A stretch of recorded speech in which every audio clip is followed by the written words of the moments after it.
The sirens screamed through the quiet suburban morning as 3 patrol cars screeched into Marcus's driveway. Karen stood triumphant on his lawn, pointing at the empty concrete crater where his pool used to be, her voice cutting through the chaos.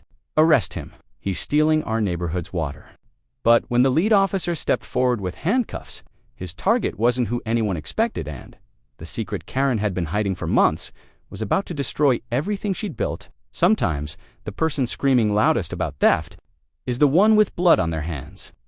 Marcus Rivera wiped the sweat from his forehead and stared down into the empty concrete basin that had once been his backyard oasis. 23,000 gallons of chlorinated water now coursed through the storm drains toward the treatment plant, leaving behind only stained tile and the musty smell of damp concrete baking in the September heat. "Are you absolutely certain about this, Mr. Rivera?" The pool contractor, a weathered man named Pete with calloused hands and skeptical eyes, stood beside him holding a clipboard. "Once we start the renovation, there's no going back for at least 6 weeks. Marcus nodded, his jaw set with determination. "My daughter starts her treatments next month. The chlorine levels that kept this pool sparkling could kill her immune system." He glanced toward the house, where through the kitchen window he could see his 8-year-old daughter Emma coloring at the table, blissfully unaware of the battle her leukemia had already won against their family's normal life. Saltwater system, UV filtration, the works. Whatever it takes to make it safe for her, Pete's expression softened. "Understood. We'll have the new system operational before Halloween.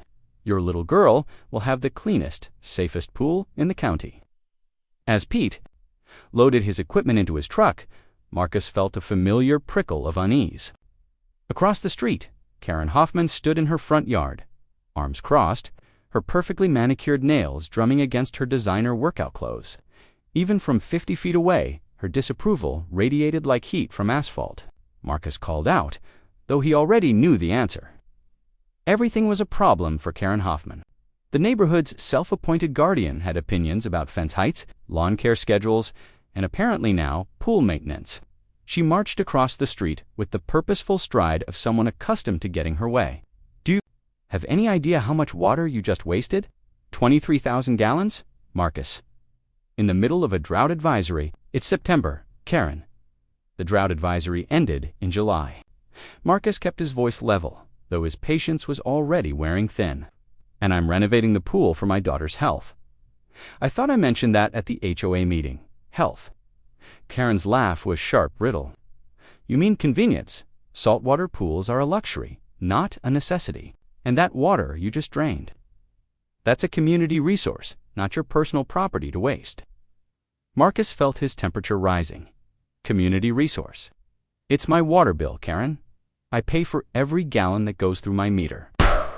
Belongs to everyone in times of scarcity." Karen's voice took on the sanctimonious tone she reserved for her most righteous crusades. "Just because you can afford to waste it doesn't mean you should. Some of us actually care about conservation." "Conservation?" The word came out harder than Marcus intended. "You filled your hot tub last weekend. I saw the water truck." Karen's eyes flashed. "That's completely different. The hot tub is therapeutic. My doctor recommended hydrotherapy for my arthritis, and my daughter's oncologist recommended eliminating chlorine exposure for her compromised immune system." Marcus stepped closer, his voice dropping to a dangerous quiet. "So unless you'd like to explain to an 8-year-old girl with cancer why her comfort matters less than your hot tub, I suggest you back off." For a moment, Karen's composure cracked. Something flickered across her face, surprise, maybe even shame. But it lasted only a heartbeat before her features hardened into familiar indignation. "Don't you dare try to guilt-trip me with your family's problems," she snapped. "This isn't about your daughter. This is about your complete disregard for community standards. Do you know what kind of precedent this sets? What happens when everyone decides they can just drain their pools whenever they feel like it? Then they pay their water bills like I do." "This isn't over," she called after him.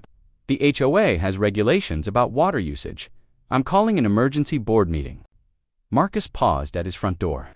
"You do that, and while you're at it, maybe check the covenant restrictions on hot tub installations. I don't recall seeing a permit application for yours." The slam of his door cut off Karen's sputtered response, but through the window, he watched her storm. Back across the street, her phone already pressed to her ear. Inside, Emma looked up from her coloring book with the too serious expression that had become common since her diagnosis. "Was that lady yelling about our pool again, Daddy? Don't worry about Mrs. Hoffman, sweetheart." Marcus kissed the top of her head, inhaling the familiar scent of her strawberry shampoo. "The doctor said she might lose her hair during treatment." He tried not to think about it. "She's just having a bad day." "She has a lot of bad days," Emma observed with the brutal honesty of childhood. "Maybe she needs better medicine. If only it were that simple." Marcus glanced out the window toward Karen's house, where she paced her pristine lawn like a caged predator, still talking animatedly into her phone. He'd lived in Meadowbrook Estates for 5 years, long enough to know that Karen Hoffman's crusades never ended quietly. She was building toward something. He could feel it in the way she'd back down so quickly when he mentioned permits. The HOA meeting would be brutal. Karen had allies on the board, neighbors who shared her vision of suburban perfection and her intolerance for anything that disrupted it. Marcus had never paid much attention to the politics of his street, but with Emma's health on the line, he was about to get a crash course. His phone buzzed, a text from his wife Sarah, still at work at the medical center. "How did the pool draining go?" "Emma, okay? Pool's empty? Emma's fine. Karen's having a meltdown." The response came immediately. "What else is new? Don't let her get to you. We're doing what's right for our daughter."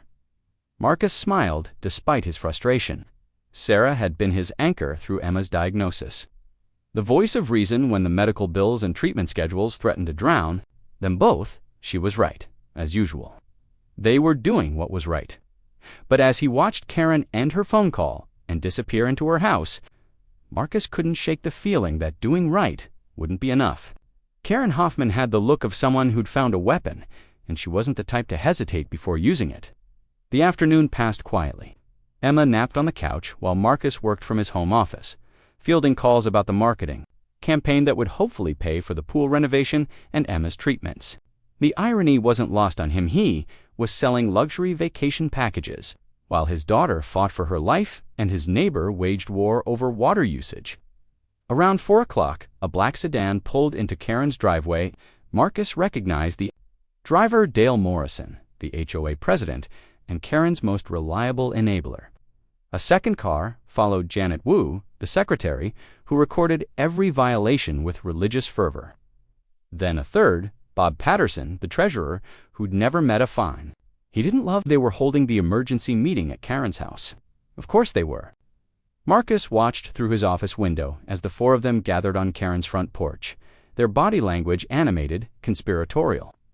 Every few minutes, one of them would gesture toward his house, and Karen would nod emphatically, her hands cutting through the air with sharp, precise movements. His phone rang. Dale Morrison's name appeared on the screen. "Marcus, we need to talk. I'm listening. Emergency HOA board meeting tonight, 7 o'clock. Karen's raised some serious concerns about water waste and permit violations. You need to be there." Marcus glanced at the clock. Emma would be getting hungry soon, and Sarah wouldn't be home until 8. "Can't it wait until the regular monthly meeting?" "I'm afraid not. The violations Karen's documented require immediate attention. Covenant enforcement, Section 12, Subsection 4. We could be looking at fines, liens. Nobody wants it to go that far. What violations?"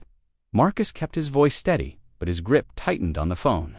"I drained my own pool with my own water." "What's the violation?" 7 o'clock, Marcus, Karen's house. "Don't make this harder than it needs to be." The line went dead. Through the window, Marcus saw Karen watching his house, a satisfied smile playing at the corners of her mouth. She knew he'd been listening to the call hell. She'd probably scripted Dale's end of the conversation. Emma stirred on the couch, blinking sleepily. "Daddy, is it dinner time?" "Almost, sweetheart." Marcus closed his laptop and walked to the kitchen, his mind racing. Karen had maneuvered him into a corner, but there had to be something he was missing.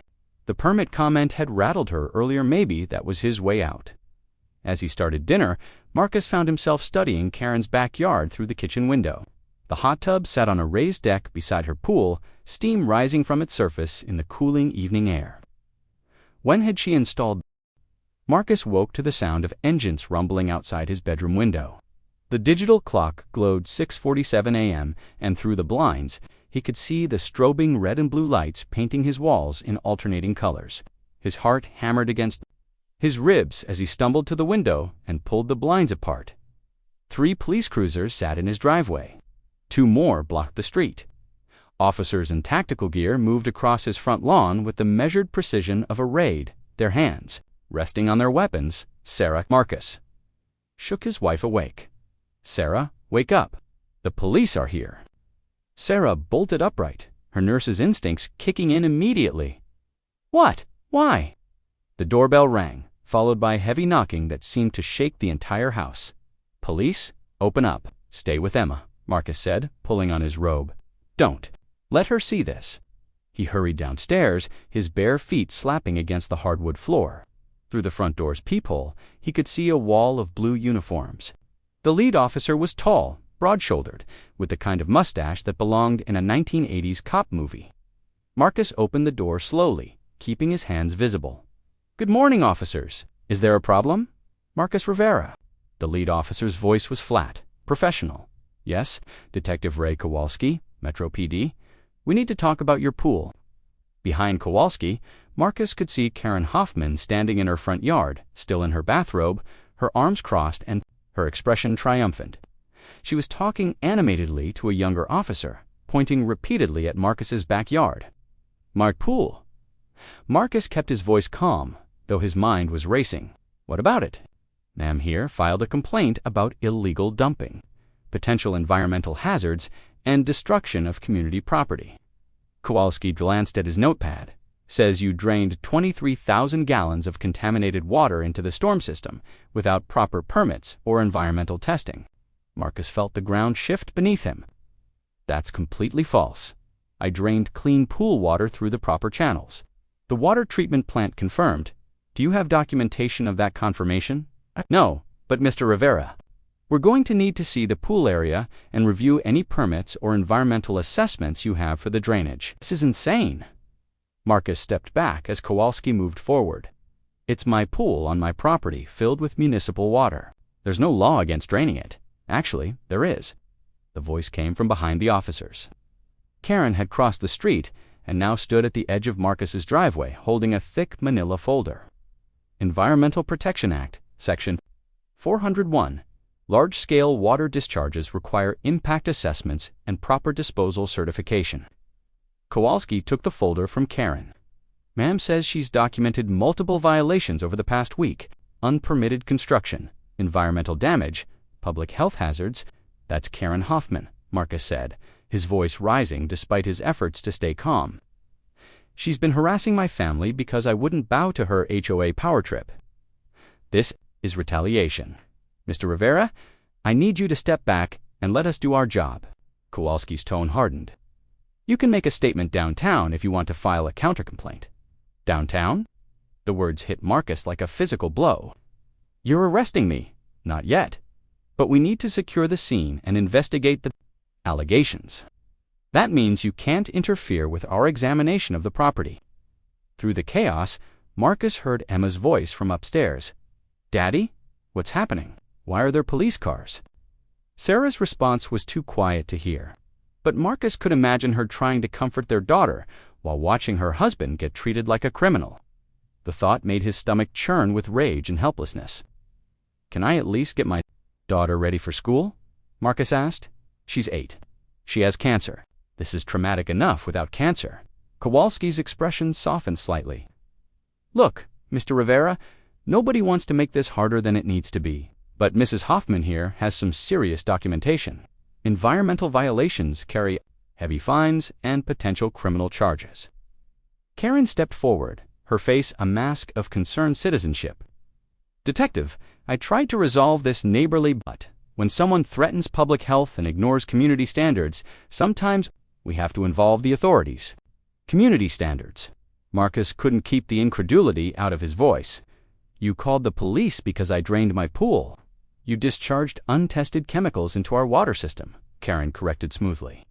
"Pool water contains chlorine, algicides, stabilizers, shock treatments, chemicals that require proper disposal through licensed hazmat facilities. What you did was essentially poisoning our groundwater. Kowalski flipped through Karen's folder, his frown deepening with each page. Mr. Rivera, these are pretty detailed allegations. Photos, water testing reports, municipal code violations. Water testing reports? Marcus stared at Karen. You tested my pool water. I tested the storm drain where you discharged it, Karen replied. Elevated chlorine levels, chemical contamination, pH imbalances that could kill aquatic life downstream. The pieces clicked into place with sickening clarity. Karen hadn't just retaliated, she'd planned this. The water testing, the documentation, the precise legal language she was using. This wasn't neighborhood drama anymore. This was warfare. Detective Marcus said carefully, I'd like to see those test results, because if Mrs. Hoffman collected water samples from municipal storm drains without proper authorization, that's tampering with public infrastructure. Karen's confident smile flickered for just a moment. Furthermore, Marcus continued, gaining momentum.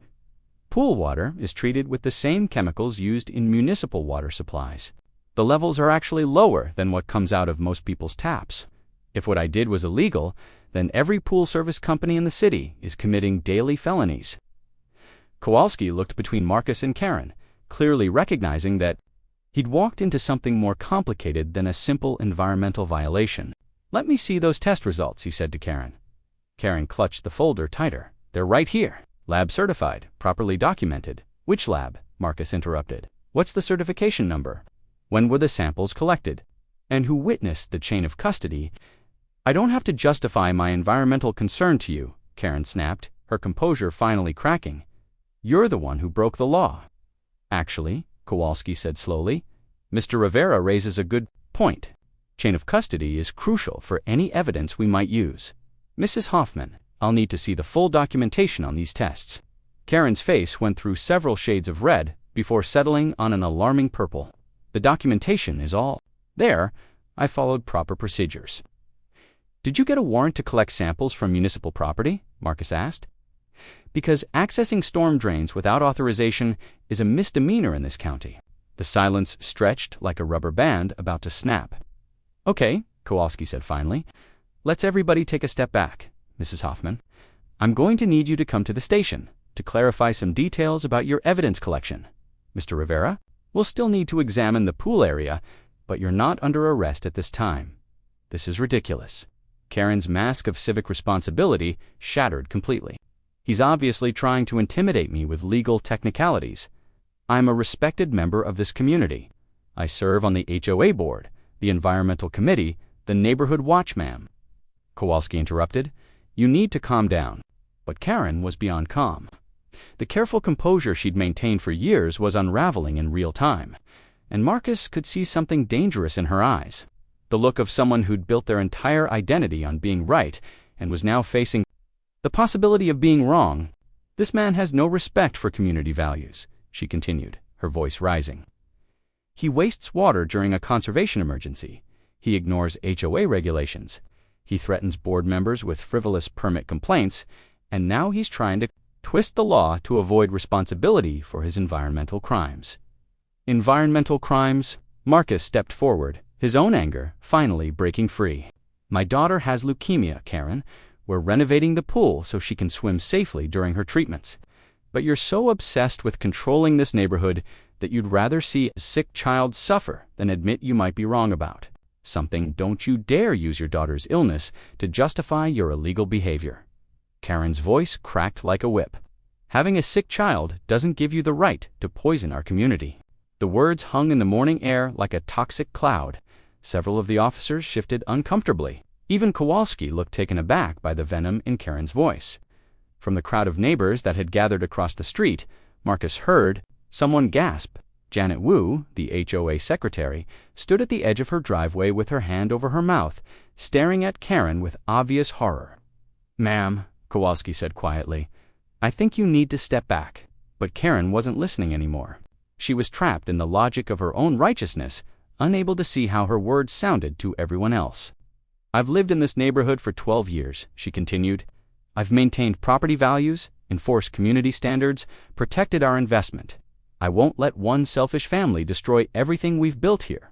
Karen, the voice, came from behind her.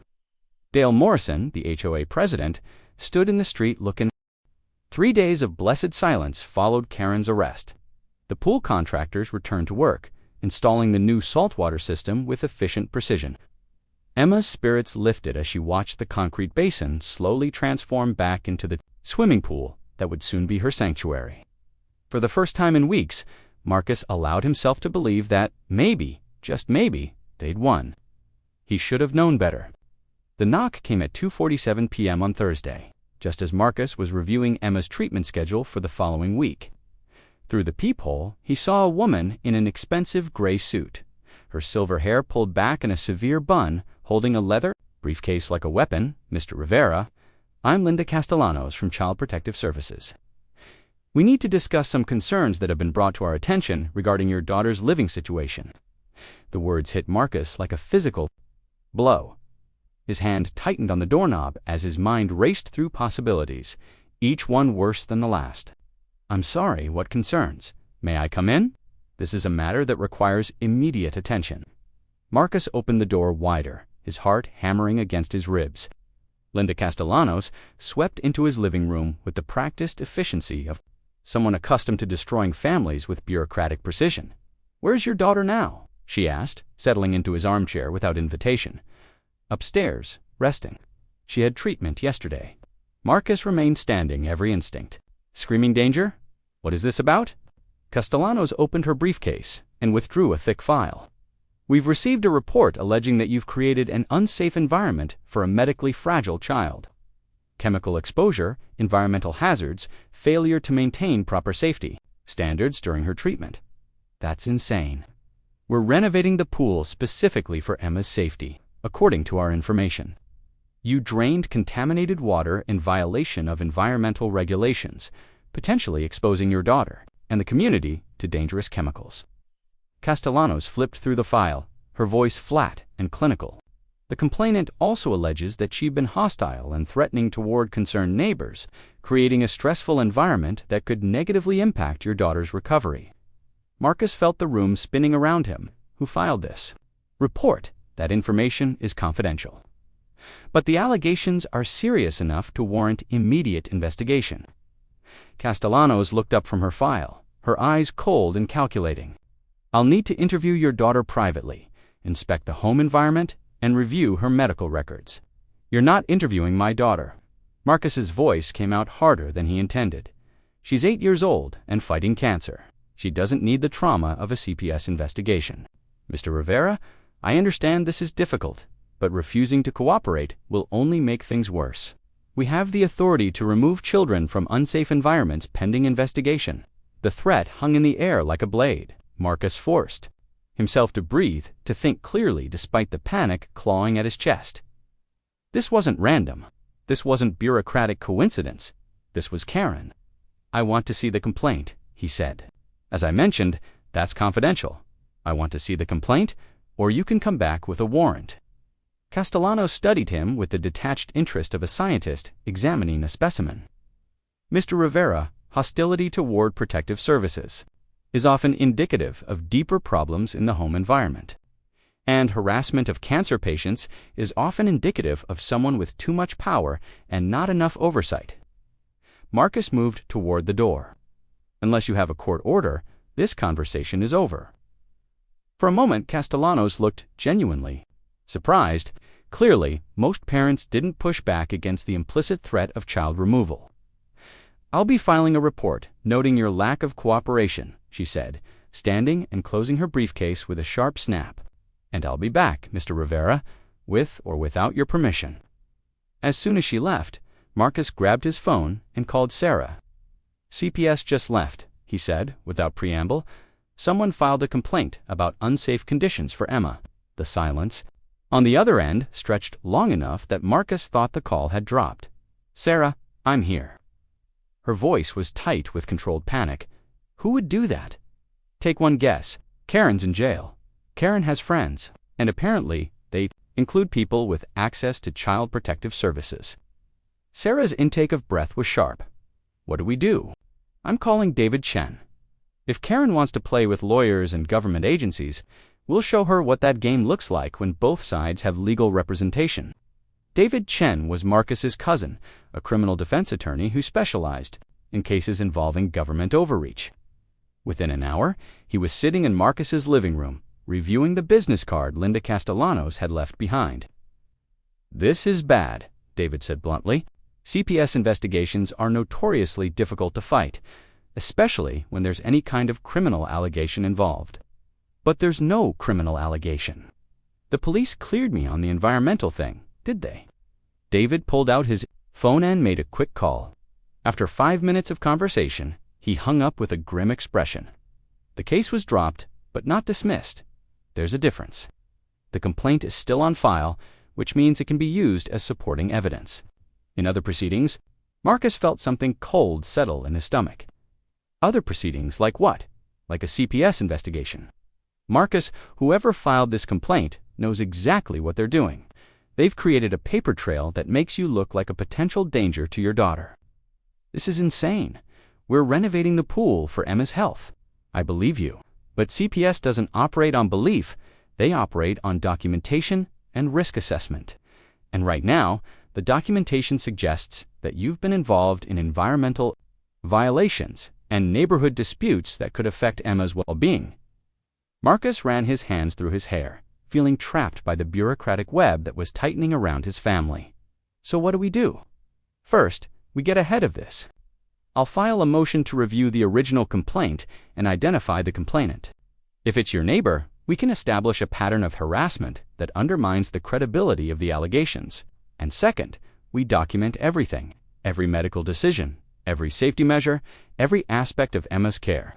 We turn your home into a fortress of evidence that proves you're not just a good parent, you're an exceptional one. Over the next 2 days, Marcus and Sarah threw themselves into David's strategy with desperate intensity. They photographed every aspect of the pool renovation, documenting the safety measures and medical necessity. They gathered letters from Emma's oncologist, her primary care physician, and the hospital social worker, all attesting to their exemplary care of their daughter. But it was Emma herself who provided the most powerful evidence. "Daddy, why are you taking pictures of everything?" she asked on Saturday morning, finding Marcus photographing her medical supplies with obsessive precision. Marcus paused, struggling. With how much to tell her, Emma was too smart for her own good sometimes, and she'd already sensed the tension in the house. "Some people are asking questions about how we take care of you," he said carefully. "We want to show them that we're doing everything right." Emma considered this with the serious expression she'd worn too often since her diagnosis. "Is it because of the pool, partly in Mrs. Hoffman?" Marcus looked up from the camera, surprised. "What makes you say that?" "She's been mean to us since I got sick. Before that, she just ignored us." Emma climbed onto the couch beside him, her small body settling against his side with practiced ease. "I heard her talking to Mrs. Wu about how sick kids bring down property values." The casual cruelty of it took Marcus's breath away. "When did you hear that?" "A few months ago, when I was walking to the mailbox. She didn't know I was listening." Emma looked up at him with eyes that held too much understanding for an 8-year-old. "Is she trying to make us move away?" Marcus set down the camera and pulled his daughter closer. "She can try all she wants, sweetheart. This is our home, and we're not going anywhere." But even as he spoke the words, Marcus wondered if he was making a promise he couldn't keep. Karen's reach was apparently longer than he'd imagined, and her willingness to weaponize bureaucracy against a sick child revealed a level of malice that chilled him to the bone. That afternoon, David called with an update that sent Marcus's blood pressure through the roof. "I got the case file," David said without preamble. "You're not going to like this." "How bad?" The complaint wasn't just filed by one person. It's a coordinated effort. Multiple sources, cross-referenced allegations, professional presentation. This isn't neighborhood drama, Marcus. This is psychological warfare. Marcus sank into his desk chair, staring out at the pool where workers were installing the final components of the saltwater system. Multiple sources. The primary complainant is listed as concerned neighbor. But there are supporting statements from someone identified as HOA representative and community health advocate. The language is too precise, too legally sophisticated. For random neighbors, someone with experience in these matters orchestrated this. Karen, that's my guess. But here's the thing, she's not working alone. The complaint references conversations with medical professionals, social workers, and environmental E. Marcus didn't sleep that night. Instead, he sat in his home office until dawn, assembling a dossier on Karen Hoffman that would have impressed a federal investigator. Ethical violations that painted a picture of systematic abuse of power. Karen's house purchased 12 years ago for $340,000. The appreciation wasn't due to improvements or neighborhood growth. It was artificial, sustained by Karen's manipulation of HOA policies that had systematically driven out undesirable families and attracted wealthy buyers who valued her iron-fisted community management. But the real revelation was in the mortgage records. Karen's house wasn't just her home, it was collateral for a $400,000 business loan she'd taken out 2 years ago to launch Community Excellence Consulting, a firm that helped HOS enforce quality standards and maintain property values. Karen wasn't just protecting her neighborhood. Marcus traced her client list through business filings and found a pattern that made his blood boil. Over the past 18 months, Karen had consulted for 7 different HOAs across the county. In each case, her recommendations had resulted in the forced sale of homes owned by families with medical issues, financial difficulties, or other problems that threatened community standards. The Martinez family in Oakwood Heights, forced out after their son's autism made him disruptive to neighbors. The Johnsons in Pine Ridge, driven away after the husband's workplace injury led to lawn maintenance violations. The Chen family in Riverside Estates, Karen Hoffman had turned community destruction into a profitable enterprise. David Chen, I found her weakness, he said without preamble. Good morning to you too, cousin. What are we talking about? Karen Hoffman is running a business based on driving families out of neighborhoods. I have documentation showing a pattern of targeted harassment across multiple HOAs coordinated. With her consulting firm, David was quiet for a long moment. Marcus, this could change everything. If we can prove she's running a systematic harassment operation, it undermines every complaint she's filed against you.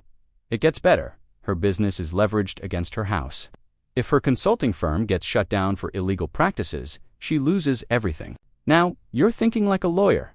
What's your next move? Marcus looked out his office window toward Karen's house, where her silhouette was visible in the kitchen window. She was probably planning her next attack, confident that her CPS complaint would force his family into submission. She had no idea the war had just turned in his favor. I'm going to give her a chance to surrender, Marcus said. And when she refuses which, I'm going to destroy her. Folder in his hands, Marcus, I do hope everything works out for your daughter. The casual cruelty in her voice confirmed everything Marcus had suspected about her motivations. We need to talk, he said. I don't think we have anything to discuss. Community Excellence Consulting, Martinez family, Johnson family, Chen family. Marcus watched Karen's face go pale with each name. Ring any bells? Karen's grip tightened. On the doorframe, I don't know what you're talking about. The only difference is, this time you picked the wrong target. You're delusional. Marcus opened the folder and pulled out a photograph of Karen, leaving the Riverside Estates HOA meeting 3 months ago. Funny thing about digital cameras these days, Marcus said conversationally. They embed location data and timestamps in every photo.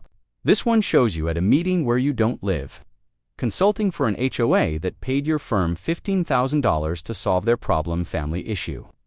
Karen's confident mask was cracking, revealing something desperate underneath.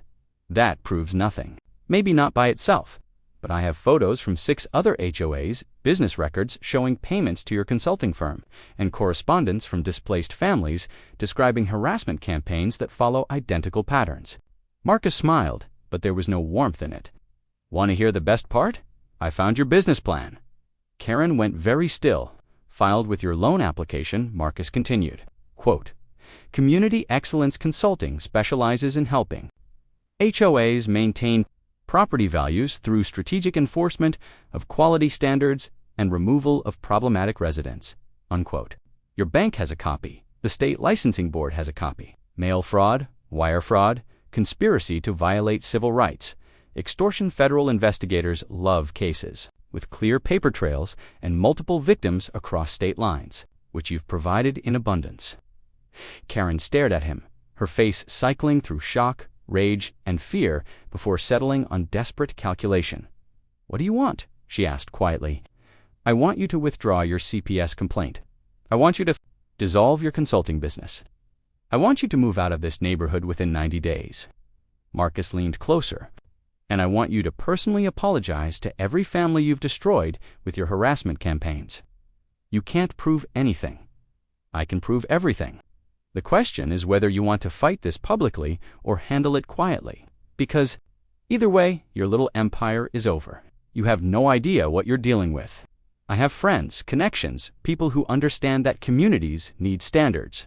"You have enablers and co-conspirators," Marcus interrupted. "And they're about to discover that association with you is a career-ending liability. My daughter will destroy you in court." Marcus paused. "Your daughter? Jennifer Castellanos?" Karen said with venomous pride, assistant district attorney. "She knows how to handle people like you." The pieces clicked into place with sickening clarity. Linda Castellanos, the CPS investigator who'd threatened to remove Emma, was Karen's daughter. The professional presentation, the coordinated timing. Jennifer? "Well, Jennifer will be disbarred," Marcus interrupted. "Using her position to harass private citizens on behalf of her mother's business ventures? That's corruption, Karen. Federal corruption." Marcus pressed his advantage. "Here's what's going to happen. You're going to call your daughter and tell her to close the CPS case immediately. You're going to issue public apologies to every family you've targeted, lives. And if I refuse," Marcus smiled with genuine warmth for the first time in weeks, "then you'll discover what happens when someone with nothing to lose decides to burn down the entire system. If I see you anywhere near my daughter, again if you so much. As look in her direction, I'll make sure the federal prosecutor knows about your stalking activities too. Photography of minors for intimidation purposes carries some very serious penalties." As Marcus walked back across the street, he felt lighter than he had in months. Behind him, he could hear Karen's front door slam with enough force to rattle the windows. Phase 1 was complete. That afternoon, Marcus received a call from Linda Castellanos. "Mr. Rivera, I'm calling to inform you that the Protective Services investigation has been closed. Upon further review, we've determined that the initial complaint lacked sufficient merit to warrant continued action." "I see. And what prompted this further review?" There was a long pause. "New information came to light regarding the credibility of the complainant. We apologize for any inconvenience." Marcus allowed himself a small smile. "No inconvenience at all. Thank you for your professionalism. The salt water? It was perfectly heated, crystal clear, and gentle enough for her sensitive skin." Marcus and Sarah sat on the pool deck, watching their daughter laugh and splash with more energy than she'd shown in months. Patterns on the water, and for the first time since her diagnosis, Emma looked like a normal 8-year-old, having fun. "Daddy, look," Emma called out, floating on her back with her arms spread wide. "It doesn't hurt my eyes at all. That's the saltwater system, sweetheart, just like the ocean, but safer." Strong, confident strokes. When she surfaced, her smile was radiant.